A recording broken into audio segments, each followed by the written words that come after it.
하나님 아버지, 저희가 은혜와 진리를 사모하여 하나님 앞에 모였습니다.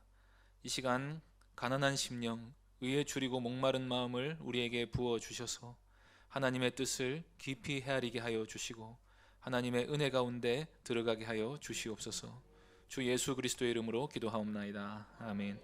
찬송가 276장 찬양하신 후에 최영학 권사님 기도하시겠습니다.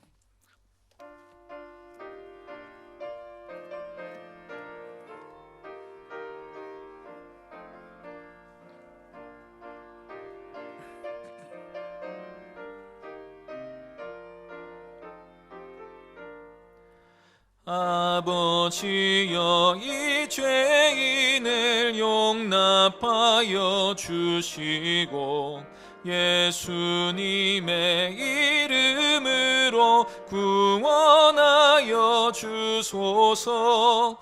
아버지를 떠나 산지 벌써 오래되었고 험한 길에 고난 몸이 이제 돌아옵니다.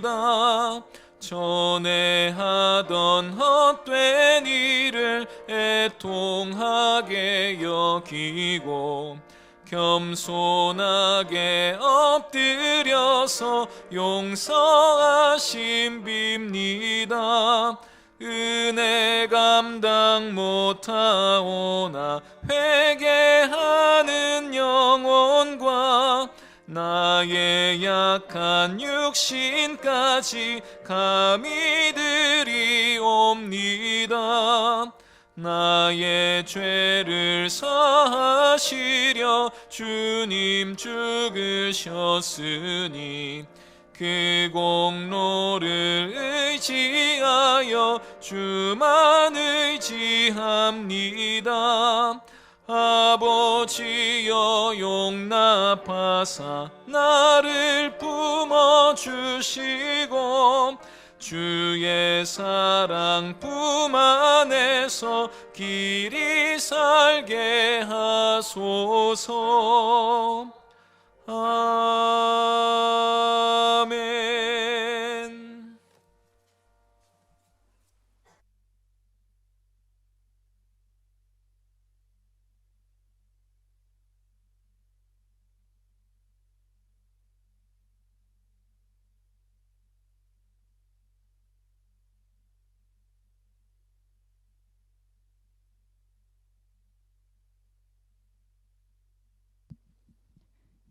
자비로우신 하나님 아버지, 감사합니다. 이 시간 수요 예배의 자리에 우리의 발걸음을 인도하시고 문화의 성도들이 함께 모여 예배드리오니 이곳에 하나님 아버지의 풍성한 은혜를 내려주시오며 이 예배를 통하여 큰 영광을 아버지께 올려드리는 기쁨의 시간이 되게 하옵소서. 우리 예수님께서는 세상의 빛으로 거짓이 아닌 참빛으로 이 땅에 오셔서 우리 죄인들에게 말할 수 없는 사랑을 주셨지만 우리들의 행위가 악하여 빛보다 어둠을 더 사랑하며 살아온 지난 많은 나날들의 죄와 허물을 용서하시고 저희들이 이 세상을 사는 날 동안 날마다 주의 빛 안에서 말씀 순종하며 살아가게 인도하여 주옵소서. 하나님 아버지, 저희들 많이 부족하지만 기도하며 아버지의 도우심을 구하며 준비하는 새 예배당 건축하는 일을 기억하옵소서.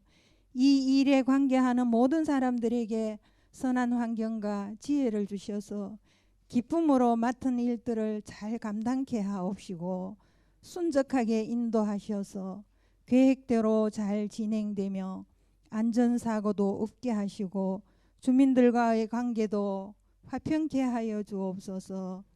세상은 온통 코로나 바이러스로 인해 많은 어려움 가운데 있는 중에 또 다른 변이도 생겨 우리를 걱정스럽게 합니다. 주여, 우리를 긍휼히 여겨 주시옵소서. 하나님 아버지, 지금도 여러 가지 사정으로 어려움을 겪는 사람들과 육신의 질병으로 인하여 고통 중에 신음하는 사람들의 간절한 기도들을 다 들으시고 속히 응답하여 주옵소서. 이 시간 말씀 전하실 목사님과 늘 함께 하셔서 이 밤에 우리들에게 들려주실 귀한 말씀을 통하여도 큰 은혜의 시간 되게 하옵소서. 예수님의 이름으로 기도드립니다. 아멘.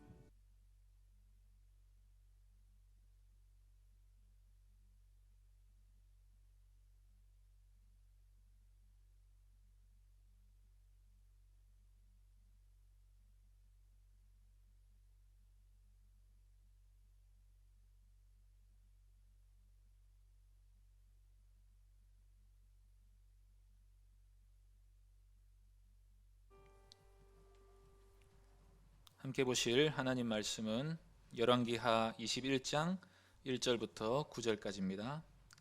21장 전체가 본문인데 1절에서 9절까지만 읽겠습니다. 열왕기하 21장 1절에서 9절까지 구약성경 599쪽에 있습니다. 21장 1절부터 9절까지 한 절씩 교독하겠습니다. 므낫세가 왕이 될 때에 나이가 12세라 예루살렘에서 55년간 다스리니라. 그의 어머니의 이름은 헵시바더라.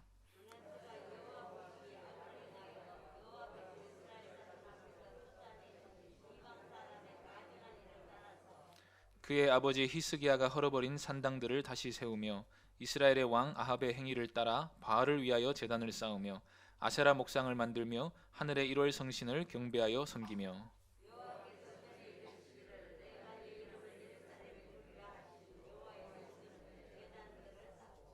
또 여호와의 성전 두 마당에 하늘의 1월 성신을 위하여 제단들을 쌓고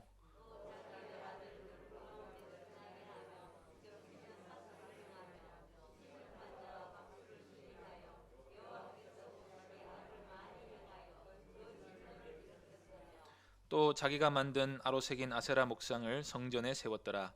옛적에 여호와께서 이 성전에 대하여 다윗과 그의 아들 솔로몬에게 이르시기를 내가 이스라엘의 모든 지파 중에서 택한 이 성전과 예루살렘에 내 이름을 영원히 둘지라.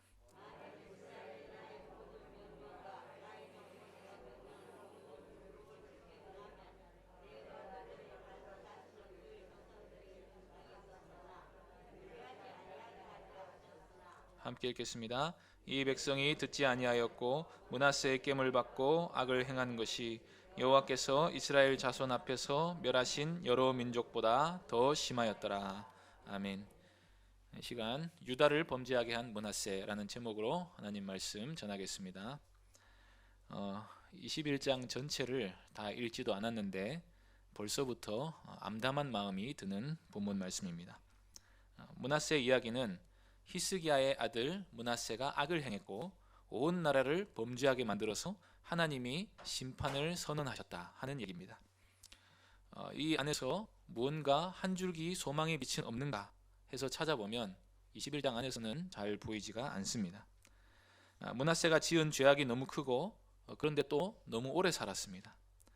므낫세 이야기에서 몇 가지 미스테리가 있는데 먼저 경건한 히스기야의 아들이 왜 이렇게 남북 통틀어서 가장 악한 왕이 되었는가 하는 점이 있고 또 그런데 하나님은 왜 므낫세를 죽이지 않으시고 왜 이렇게까지 오래 살게 하셨는가 하는 점도 의문입니다. 그리고 그 전에 하나님이 므낫세가 이런 악을 저지를 것을 미리 내다보셨을 텐데 왜 하나님이 히스기야의 생명을 15년 연장시키셔서 그 사이에 므낫세가 태어나게 하셨는지도 우리로서는 다 이해할 수가 없는 부분입니다. 지난번에 20장을 살펴볼 때 우리는 히스기야가 39살 때 하나님으로부터 자리를 정리하고 죽을 준비를 하라 하는 말씀을 듣고 통곡을 했다는 이야기를 들었습니다. 그때 히스기야가 통곡했던 이유 중 하나가 히스기야에게 아들이 없기 때문이 아닐까 하는 추측을 했습니다. 므낫세가 태어나기 전에 세운 다른 세자가 있었다면 특별한 이유 없이 아마도 12살짜리를 왕으로 세우지는 않았을 것입니다. 그렇다면 만일 히스기야가 39에 죽으면 다윗 왕조의 대가 끊기는 것입니다. 다른 왕족이 있을지 몰라도 아마 혈통 논란이 있을 수도 있습니다. 그러면 예수님이 다윗의 자손이다 하는 예언의 신빙성이 다소 도전을 받을 수가 있는 것입니다. 그런 의미에서 히스기야의 생명이 15년이 연장되어서 그 사이에 므낫세가 태어난 것은 필연이라고 할 수 있습니다. 하나님의 섭리에서 우연은 없습니다. 하나님이 므낫세를 태어나게 하신 것입니다. 므낫세를 통해서 다윗 언약이 이어지게 하셨습니다. 다윗 언약의 내용 중 하나는 다윗의 자손들이 만약에 죄를 범하면 하나님이 징계를 할지라도 은총을 완전히 빼앗지는 않으신다는 것입니다. 그래서 므낫세가 그렇게 악을 행했는데도 유다에서 가장 오랫동안 통치한 왕이 되었던 이유도 다윗 언약 때문입니다. 다윗 언약 때문에 하나님이 여전히 므낫세에게 은혜를 베푸시고 기회를 주셨다는 것으로 우리가 이해할 수 있습니다. 열왕기에는 나와 있지 않지만 역대하 33장에는 므낫세가 말년에 바벨론으로 포로로 잡혀가는데 그때 하나님께 크게 겸손히 회개하는 이야기가 나옵니다. 이런 질문을 풀어가다 보면 우리가 지금 현재 살아있는 게 하나님의 은혜 때문에 살아있는 것이다 하는 사실을 깨닫게 됩니다. 므낫세가 앞으로 태어나면 극악무도한 죄를 지을 테니까 전능하신 하나님이 그걸 미리 내다보시고 므낫세를 태어나지 못하게 해야겠다라고 해서 태어난 걸 막으셨다면 그것은 의로운 판단이 되겠습니까? 만일 그렇다면 아담부터 애초에 만들지 말았어야 합니다. 그리고 여기 앉아있는 우리 모두도 태어날 자격이 있는 사람은 아무도 없습니다. 예수님이 가룟 유다를 보고 차라리 태어나지 않는 게 저에게 더 좋을 뻔했다 하는 말씀을 하신 것은 그가 저지른 악행 때문이지 태어난 것 자체가 잘못된 일이라고 하신 것은 아닙니다. 하나님이 우리를 세상에 존재하게 하신 것은 그 자체로 우리에게 생명과 복을 주신 것입니다. 생명을 주신 것 자체가 복입니다. 동시에 우리는 우리의 악행 때문에 저주 아래에 있게 됩니다. 하지만 하나님이 우리에게 저주받은 인생을 주신 것은 아닙니다. 하나님은 항상 기회를 주시고 은혜를 베푸시는 분이십니다. 하나님을 믿으면 구원을 받을 수 있게 해주신 것입니다. 므낫세가 태어났을 뿐 아니라 결과적으로 오래 살았던 이유도 오랫동안 통치했던 이유도 므낫세에게 베푸실 은혜가 있었기 때문이다 하는 사실을 우리가 깨달을 수 있습니다. 악한 사람들은 왜 이렇게 오래 삽니까? 하나님이 아무도 멸망하지 않고 다 회개하기를 바라시기 때문입니다. 지옥은 영원합니다. 그래서 우리는 세상에서 아무리 악한 사람이라도 거기에 들어가기를 함부로 바라서는 안 됩니다.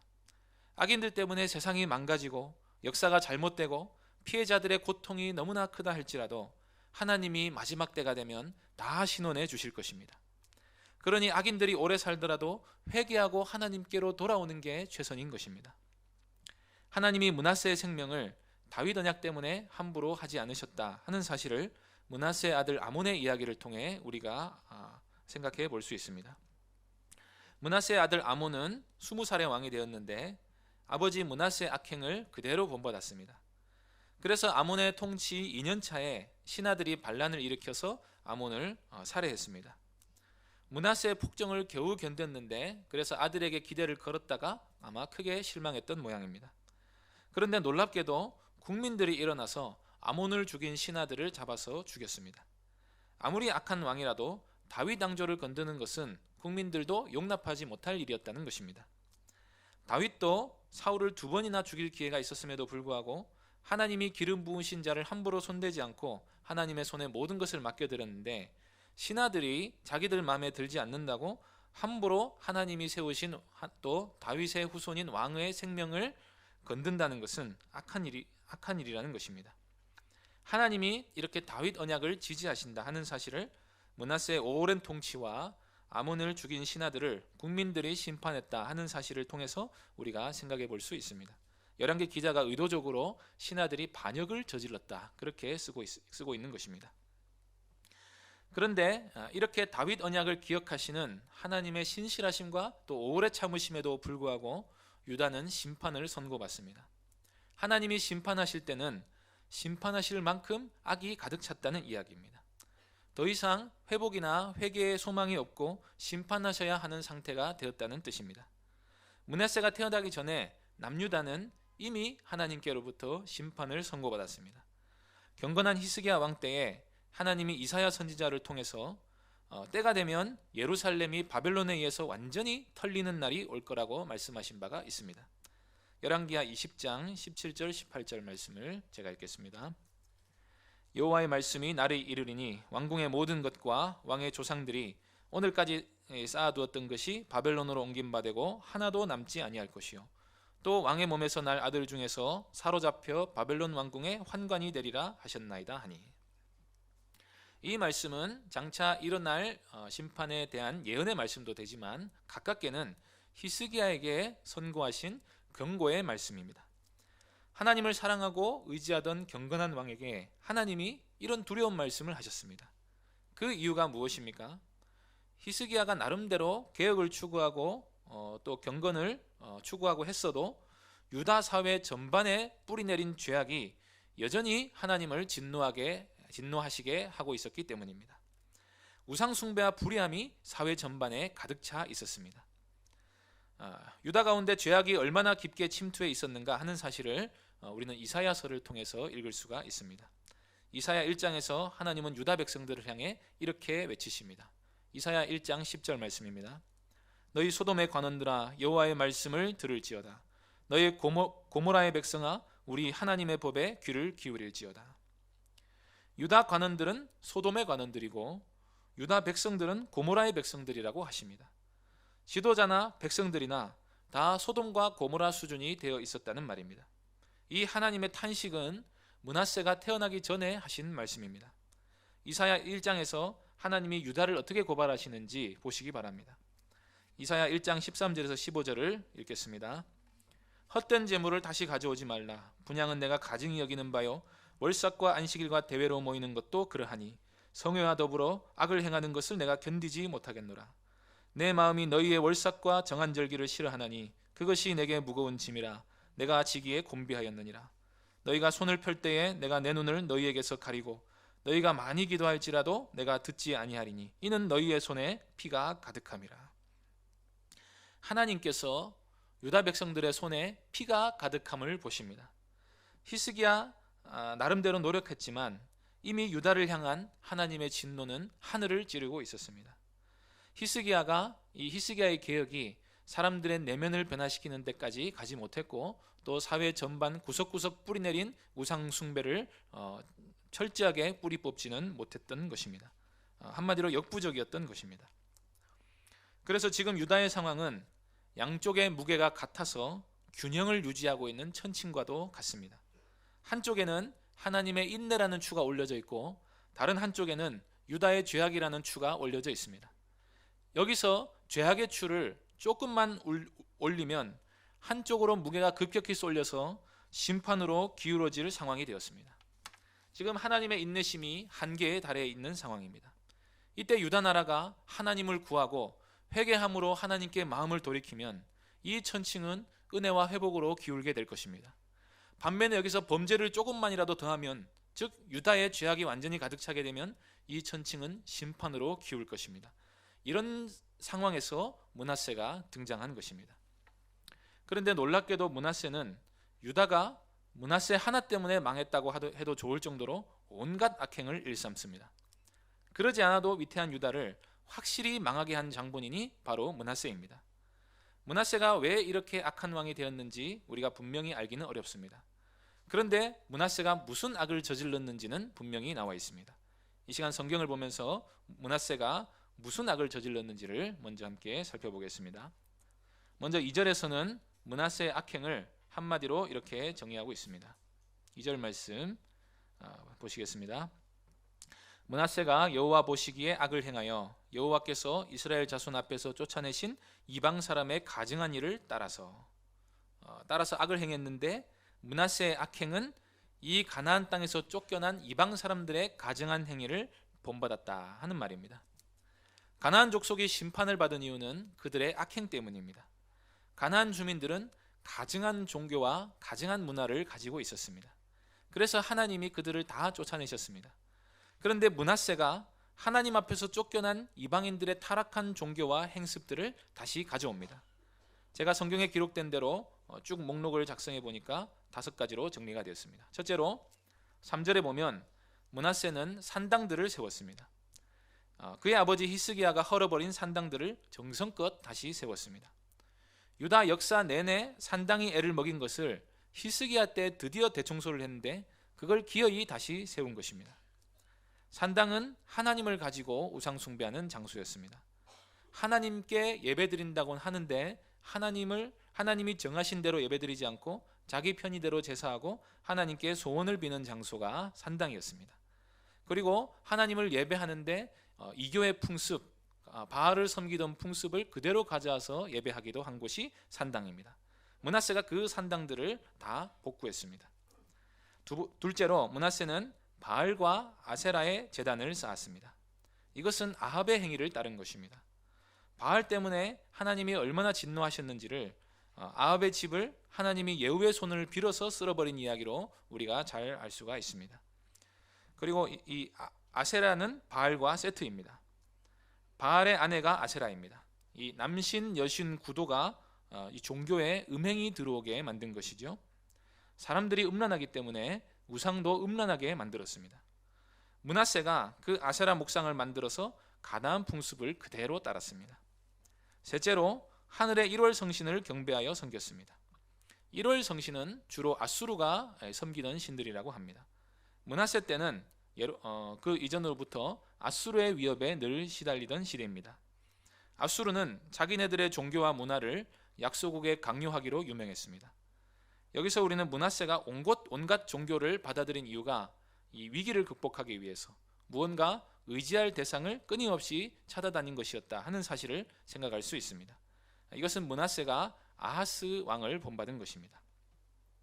네 번째로 4절에 보면 므낫세가 성전의 죄를 범합니다. 우상들의 제단을 예루살렘 곳곳에 세울 뿐 아니라 심지어 성전에도 세웠습니다. 성전을 더럽힌 것입니다. 성전은 하나님이 자신의 이름을 거기에 두시겠다고 하신 곳입니다.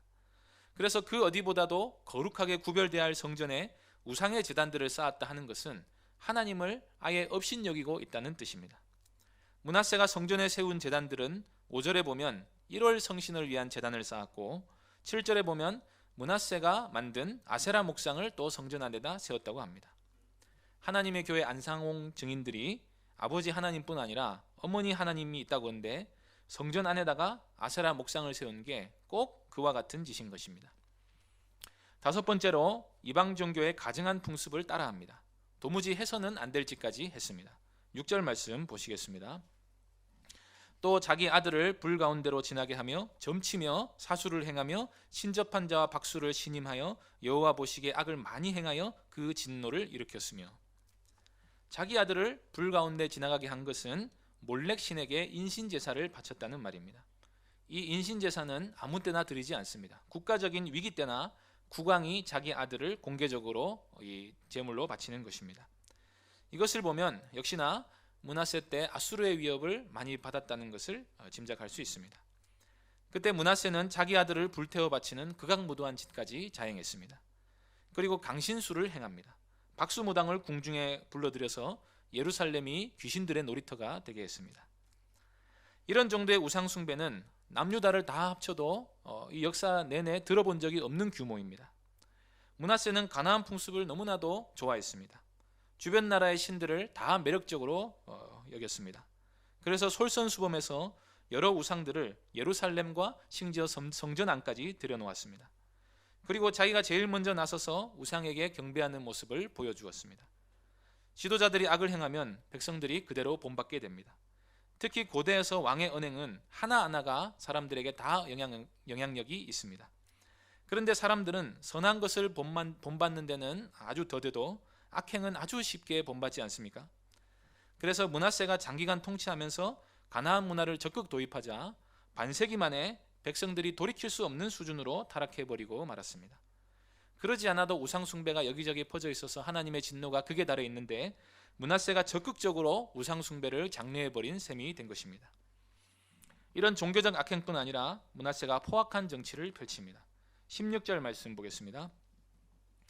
므낫세가 유다에게 범죄하게 하여 여호와께서 보시기에 악을 행한 것 외에도 또 무죄한 자의 피를 심히 많이 흘려 예루살렘 이 끝에서 저 끝까지 가득하게 하였더라.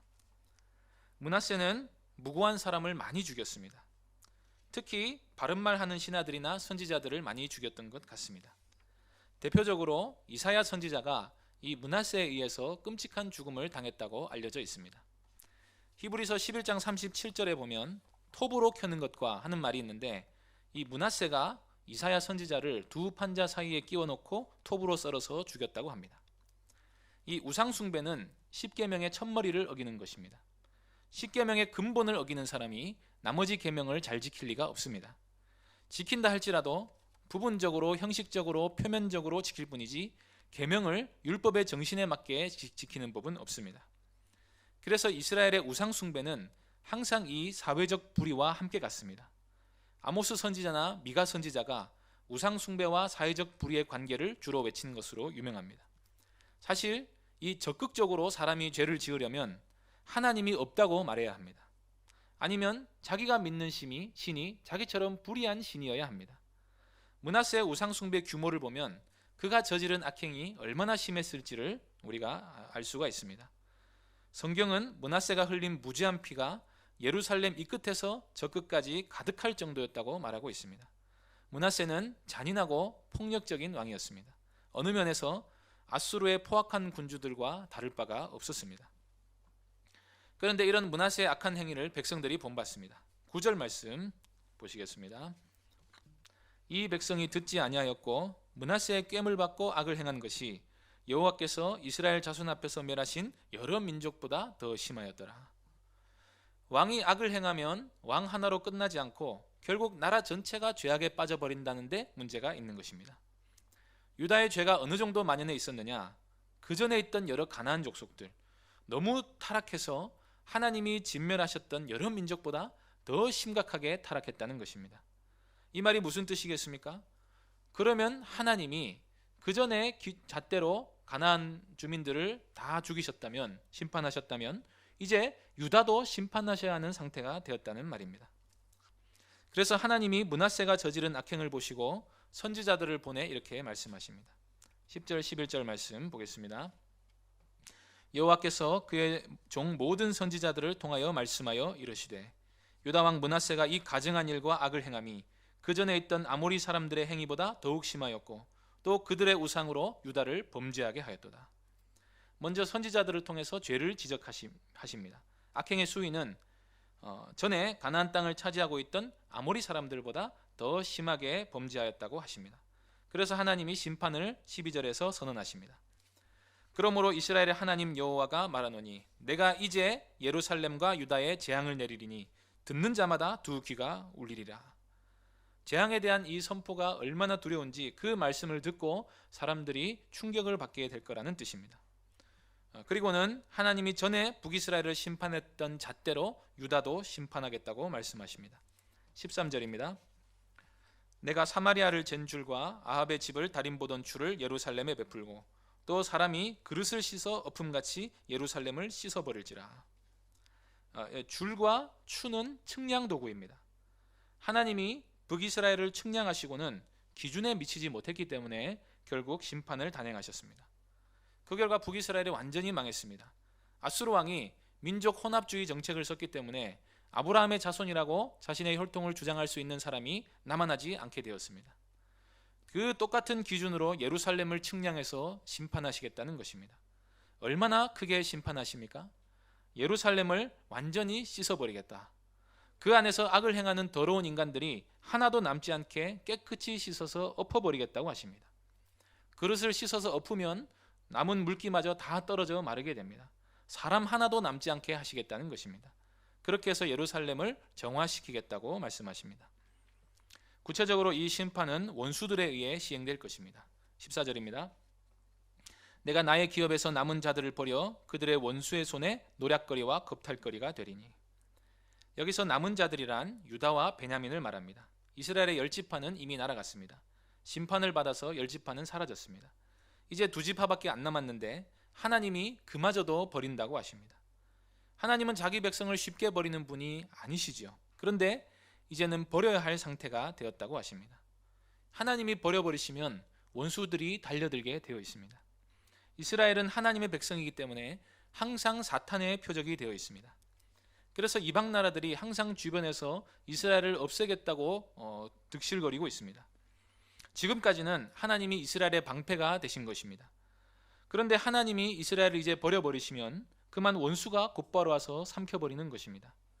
그 결과 이스라엘은 이방인의 노략거리와 겁탈거리가 될 것이다. 즉 하나님이 지켜주지 않을 것이라는 뜻입니다. 그 이유는 지금까지 쌓아온 죄악 때문입니다. 15절 말씀 보겠습니다. 이는 애굽에서 나온 그의 조상 때부터 오늘까지 내가 보기에 악을 행하여 나의 진노를 일으켰음이니라 하셨더라. 이 말씀은 조상들의 죄 때문에 후손들이 심판을 받는다, 그 말이 아닙니다. 하나님의 심판은 그런 식으로 임하지 않습니다. 그 시대의 심판이 임한다면 그 시대의 사람들의 죄 때문입니다. 그런데 그 죄는 조상 때로부터 축적되어 온 것입니다. 부모로부터 죄를 배우고 조상들로부터 내려온 죄악의 전통과 사상과 행위가 계속해서 전승해 내려옵니다. 그러다가 마침내 하나님의 말씀을 귓등으로 듣고 악을 행하는 데만 지혜로운 괴물들의 시대가 시작됩니다. 왜 시대가 지날수록 아이들이 악해집니까? 요즘 아이들은 왜 이렇게 순수하지 않습니까? 그게 다 시대의 산물인 것입니다. 죄악된 풍조가 가득한 세상에서 태어난 아이들은 죄를 빨리 배우게 됩니다. 그래서 하나님이 선지자를 보내어 회개를 요청해도 안 될 만큼이 되면, 하나님의 공의의 기준에 미달되면 그때 심판을 하신다는 것입니다. 물론 우리는 이 말씀을 하나님 입장에서도 헤아려 보아야 합니다. 심판당하는 쪽은 하필 자기들 시대에 심판이 임했다고 말할지 몰라도 하나님은 이스라엘 민족 전체를 역사 내내 항상 다루어 왔다는 사실을 기억해야 합니다. 하나님 입장에서 우리가 성경을 읽어야 합니다. 그런데 제사장 나라가 되라고 은혜로 구원해 줬더니 애굽에서 나올 때부터 지금까지 항상 하나님을 거역하여 진노하시겠습니다. 진노하시는 하나님, 천년간 진노하시는 하나님도 피곤하지 않으시겠습니까? 이스라엘을 좀 돌이켜서 율법을 지키는 쓸모있는 민족으로 만들고 복도 줘보고 해야 하나님도 신이 나지 않으시겠습니까? 그런데 어떻게 된 게 아무리 해도 말을 듣지 않다가 결국 이 지경이 되어버렸다, 그 말입니다. 우리는 흔히 하나님께서 불신자들은 더 엄하게 다루시고 신자는 좀 더 너그럽게 대하실 거라는 오해를 갖습니다. 하나님 아버지시니까 자녀들의 죄에 대해서도 더 너그러울 것이라고 생각합니다. 그런데 성경을 보면 그게 아니라는 걸 알게 됩니다. 은혜를 많이 받으면 이 죄도 더 커지게 됩니다. 아는 게 많으면 죄도 더 커지게 됩니다. 하나님을 가까이 모셔서는 사람일수록 작은 행동도 더 큰 죄가 됩니다. 사람이 자기 집에서 팔짱을 끼고 앉아 있는 것과 왕 앞에서 팔짱을 끼고 앉아 있는 것은 분명한 차이가 있습니다. 하나님만이 유일한 신이시고 하나님께만 예배해야 한다는 사실을 아는 사람이 명절날 제사상 앞에 절하는 것과 아무것도 모르고 하는 사람의 죄는 같지 않습니다. 일반적으로는 내가 100만 원을 누군가에 빌려주었다면 그걸 돌려받는 게 옳은 것일 수 있습니다. 그런데 100억을 탕감받은 사람은 자신에게 100만 원 빚진 사람의 빚을 탕감해 주는 게 옳은 것입니다. 은혜를 입은 사람일수록 적용되는 의의 기준이 높아진다는 말입니다. 그런데 유다의 죄가 이미 아모리 사람들의 죄를 객관적으로 넘어섰고 북이스라엘의 수준을 넘어섰는데도 하나님이 아직도 심판을 안 하시고 심판을 선고만 하십니다. 그 이유가 무엇입니까? 이것은 하나님이 자기 백성들의 죄를 가볍게 보셔서가 아닙니다. 자기 백성들을 포기하지 않으신다는 뜻입니다. 17세기 영국의 목회자였던 리차드 백스터는 하나님은 신자의 죄나 불신자의 죄나 똑같이 미워한다고 말했습니다. 공의를 기준으로 판단했을 때 신자의 죄라고 해서 하나님이 더 귀엽게 봐주시지 않는다는 것입니다. 우리가 예수 그리스도 안에서 하나님의 자녀로 받아들였다고 해서 하나님이 우리 죄까지도 이뻐 보신다고 오해하지 말아야 합니다. 우리가 죄를 지으면 그 죄 때문에 그리스도께서 십자가에 달려 돌아가신 것입니다. 공의의 관점에서 보자면 하나님이 이방 사람들을 심판하신 잣대로 자기 백성들을 측량하시는 게 옳습니다. 그것이 공의입니다. 그런데 은혜를 받았다는 측면에서 보자면 아무것도 아닌 노예 민족이 구원을 받아 하나님의 은혜로 어엿한 나라를 이루어서 하나님을 가장 가까이서 모시는 특혜를 받은 선민이 되었다. 그런 측면에서 보면 이스라엘의 죄는 이방인의 죄보다 훨씬 더 큰 것입니다. 같은 우상 숭배로 볼 수가 없다는 것입니다. 또 지식적인 측면에서 율법을 받아 하나님을 아는 백성이 되었다면 이스라엘의 우상 숭배는 하나님을 면전에서 멸시하는 죄가 됩니다. 오늘날 우리는 얼마나 그릇된 안전지대에 서 있습니까? 예수 그리스도를 믿음으로 죄를 가볍게 여기는 풍토가 점점 더 만연해지고 있습니다. 우리는 주의 백성이니까 하나님이 우리와 함께 하실 것이다. 그런 막연한 믿음만 가지고 하나님이 우리의 죄로 인해 진노하시고 슬퍼하신다. 그런 생각은 갈수록 옅어지고 있는 것 같습니다. 이를테면 이런 것입니다. 우리가 그리스도로 인해 의롭다함을 얻게 되면 우리는 그리스도 안에서 하나님의 진노를 경험하는 게 불가능한 존재가 됩니다. 왜냐하면 그리스도의 의가 우리의 것이 되었기 때문입니다. 하나님이 그리스도 안에서 우리를 보시기 때문에 우리는 의인입니다. 어떤 죄를 지어도 하나님이 우리를 기뻐하시고 사랑하는 존재가 됩니다. 이 신분적 변화는 흔들리지 않습니다. 그리스도를 믿으면 우리는 영원한 안전지대에 서 있습니다. 그런데 그와 동시에 죄가 하나님을 진노하게 하신다 하는 이 명제는 변하지 않습니다. 죄는 심판을 받아야 한다는 명제 또한 달라진 게 없습니다. 우리가 받아야 할 그 진노를 그리스도께 쏟아부으신 것입니다. 우리가 범죄하면 하나님이 그 죄 때문에 본래 진노하신 분이다 하는 사실을 우리가 알아야 합니다. 그래서 우리가 그리스도 안에 있으면 영원한 안전을 보장받고 하나님의 진노로부터 우리가 완전히 벗어난 존재가 맞지만 자녀를 가르치시기 위해서 하나님은 신자나 교회도 죄를 지으면 고통을 경험하게 하십니다. 구원이라는 궁극적 은혜를 거두어 가시진 않는다 할지라도 죄를 지으면 은혜를 거두시고 그 죄로 인한 고통을 당하게 하신다는 것입니다. 하나님이 자기 이름을 두시려고 선택한 자기 백성이라 할지라도 범죄하면 은혜를 거두어 가버리실 수 있습니다. 예수께서 불꽃 같은 눈동자로 날마다 지켜보시는 교회라 할지라도 범죄하면 촛대를 옮겨버리실 수 있습니다. 또 하나님의 은혜로 구원받은 신자라 할지라도 은혜를 저버리고 자기 죄 가운데 살기로 고집하면 하나님이 그 죄로 인한 열매를 풍성히 먹을 수 있게 하실 수 있습니다.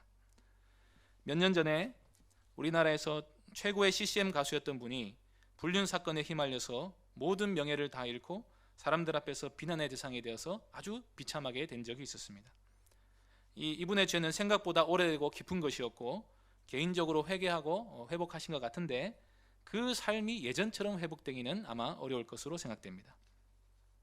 또 상당히 저명한 목회자였는데 그 죄가 드러나서 교회를 부끄럽게 하고 세간의 비난의 대상이 되고 개인적으로 나락에 떨어지는 모습을 우리가 또 많이 보아서 알지 않습니까?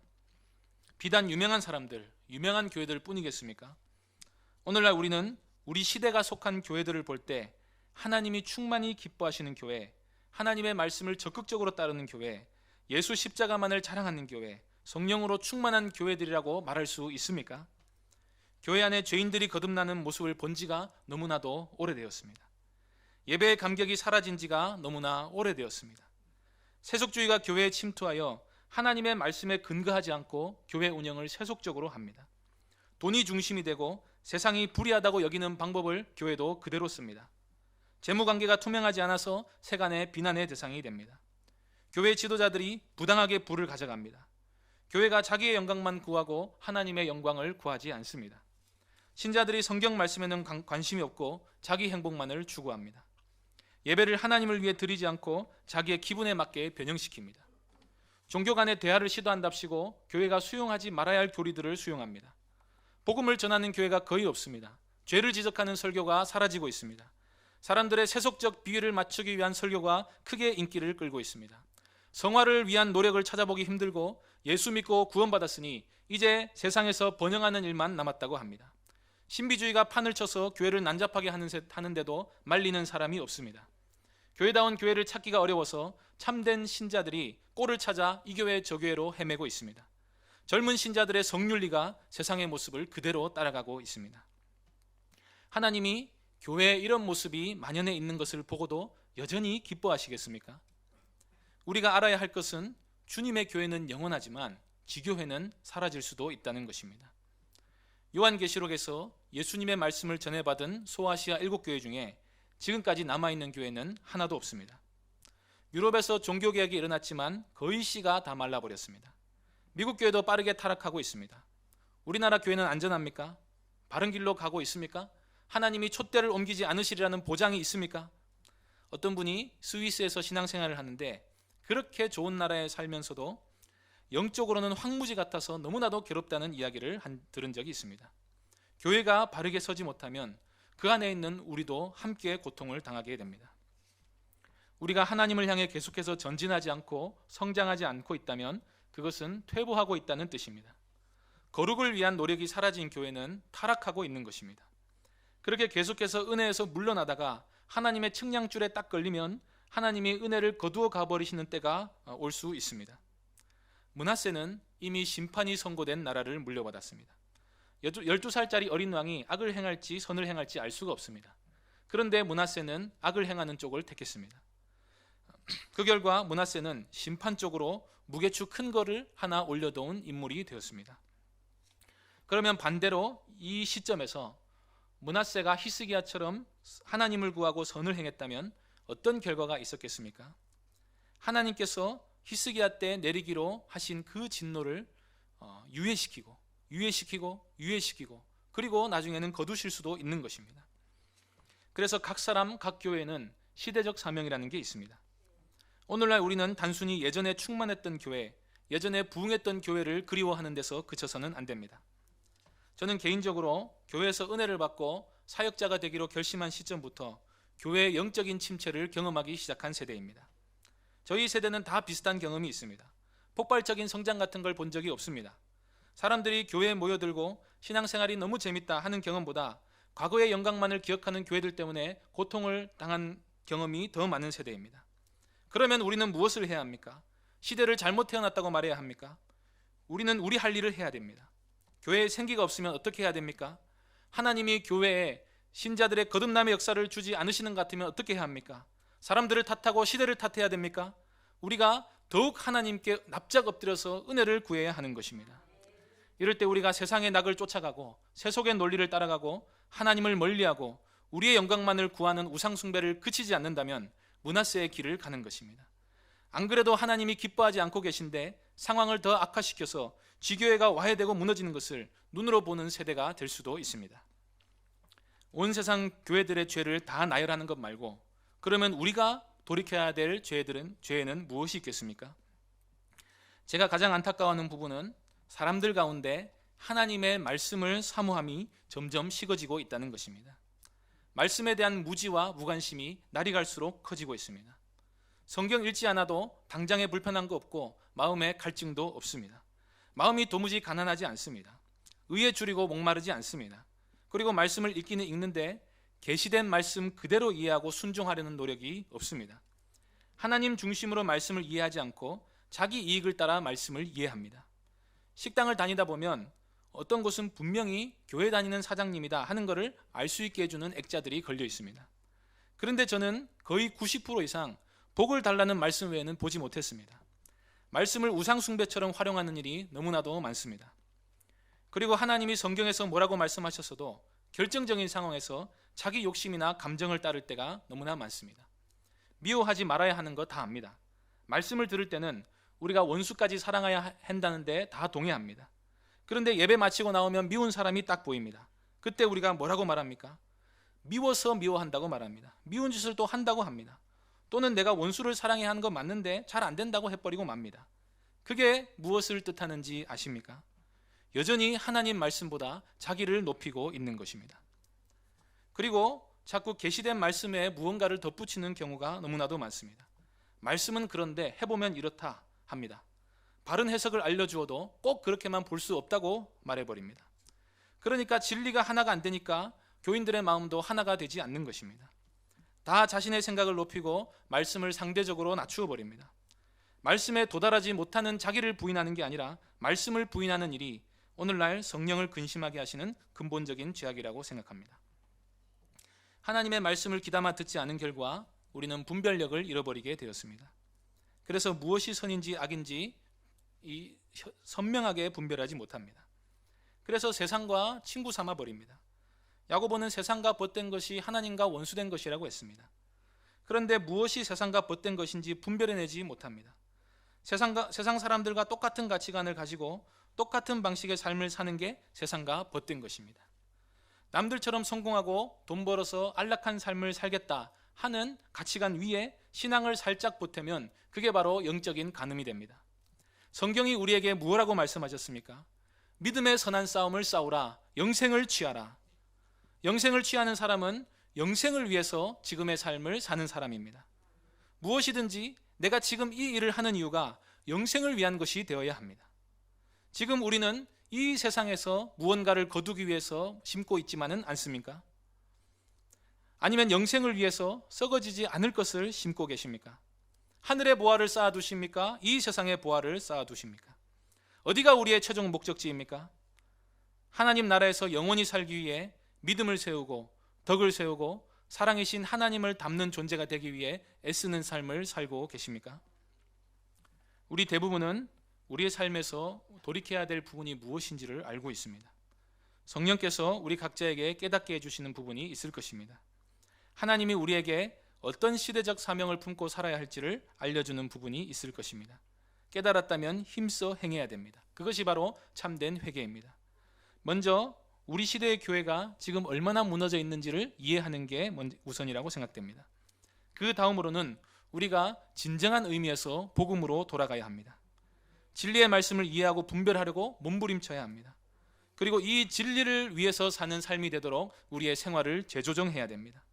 하나님의 말씀에 비추어서 부족한 부분이 발견되면 눈물로 기도해서 성화를 위한 노력을 해야 됩니다.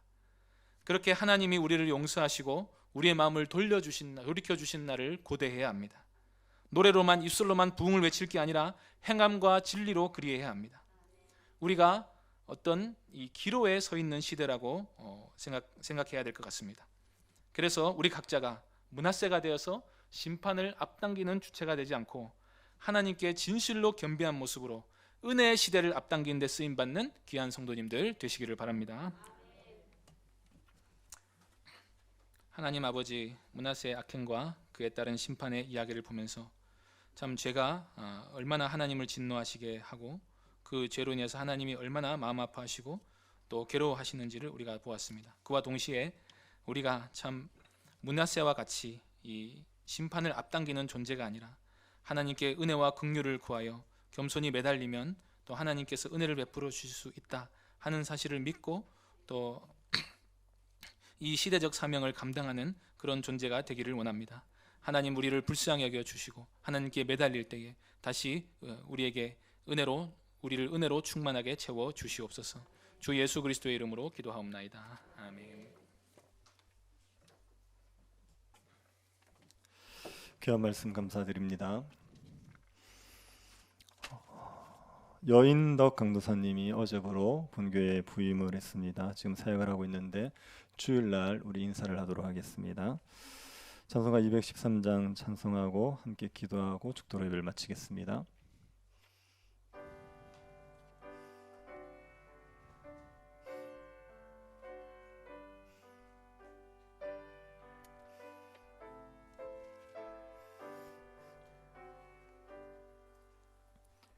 나의 생명 드리니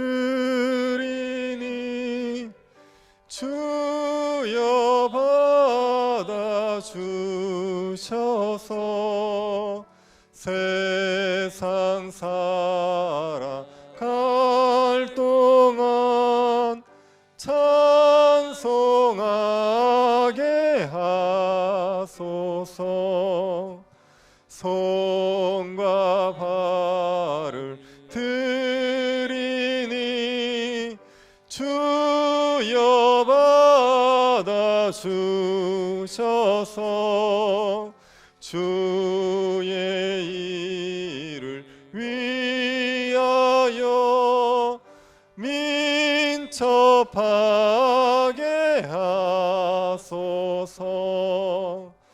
나의 음성 드리니 주여 받아 주셔서 주의 진리 말씀만 전파하게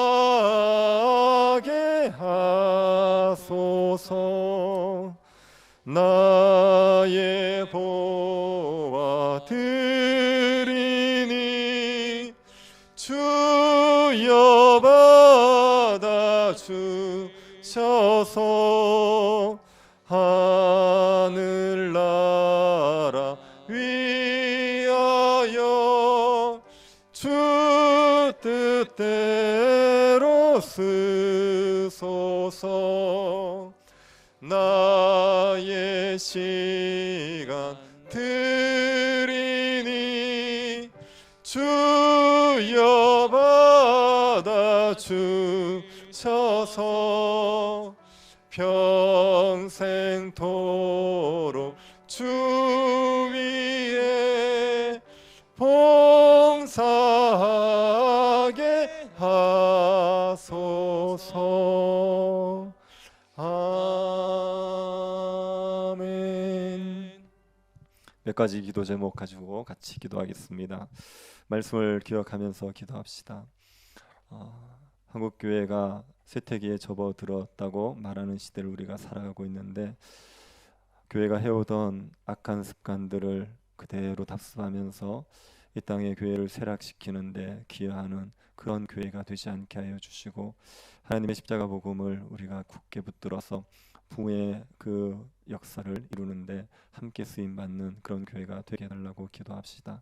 우리 가운데 십자가 복음의 능력이 있게 하여 주시기를, 회심의 역사가 있게 하시고 성화 역사가 있게 하여 주시고, 교회가 정말 충만하여서 세상 가운데 하나님의 나라를 보여주고 교회가 얼마나 좋은 것인지를 다음 세대가 맛볼 수 있는 그런 복된 교회 될 수 있도록 은혜 베풀어 달라고 기도합시다. 우리 한심한 사람들 마음을 찢게 하여 주시고, 우리 가운데 문하세와 같은 악한 마음들이 있다면 하나님 앞에 눈물로 회개하게 하여 주시고, 우리가 교회를 충만케 하는데 쓰임받는 주의 백성들 될 수 있도록 은혜 주시기를 간구합시다. 이 땅을 주님께서 불쌍히 여겨주시기를 구합시다.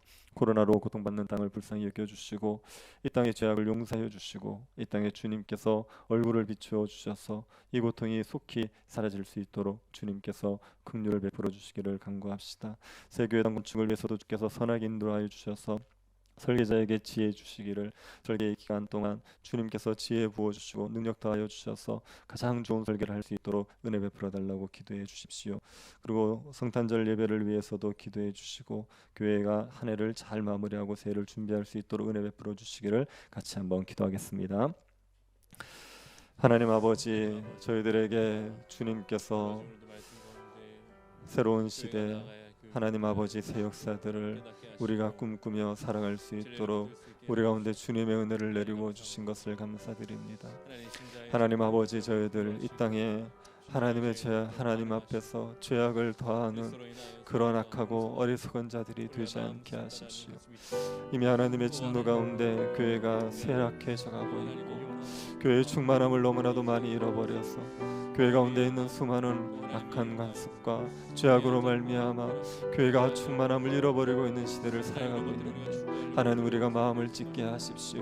하나님 우리의 마음을 돌이킬 수 있게 하여 주시고, 저희들에게 은혜를 내리워 주셔서 하나님은 이 땅의 교회의 영광을 드러내는데 쓰임받을 수 있는 교회의 성도가 되게 하여 주십시오. 하나님 우리의 마음들 속에 하나님 앞에 악한 모습들, 주님 마음을 찢고 애통할 수 있도록 저희들에게 참된 회개의 영을 허락하여 주시고, 하나님 우리에게 성령을 주셔서 주의 은혜 가운데서 다시 우리 가운데 복음의 능력들이 나타날 수 있게 하여 주십시오. 우리 가운데 회심의 역사들이 일어나게 하십시오. 하나님 우리 가운데 성화 역사들이 일어나게 하십시오. 우리 가운데 말씀의 능력들이 나타나게 하십시오. 죄와 싸워 이길 수 있는 능력들이 우리에게 있게 하여 주시고, 하나님의 뜻을 이루어갈 수 있는 거룩한 삶들이 우리에게 있을 수 있도록 주의 성령이 우리를 주관하시고 역사하옵소서.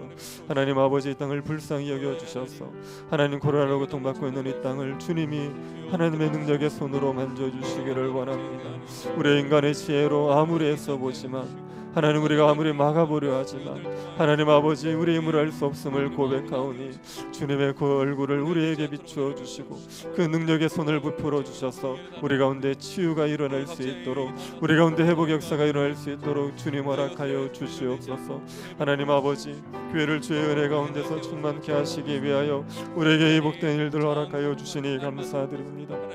주님의 은혜 가운데 하나님 아버지의 설계가 잘 될 수 있게 하여 주시고, 은혜 가운데서 하나님 아버지께서 주시는 교회의 충만함을 누리는 좋은 건물이 세워질 수 있도록 우리에게 역사하여 주시옵소서.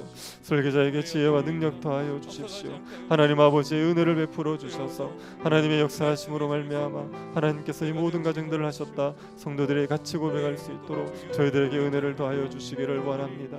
자비하신 하나님의 은혜를 내리워 주시옵소서. 하나님의 긍휼을 허락하여 주셔서 저희들이 한 해를 잘 마무리하고 새해를 준비하며 새해 주님이신 소망으로 우리의 심령이 기쁠 수 있도록 주님께서 역사하여 주시옵소서.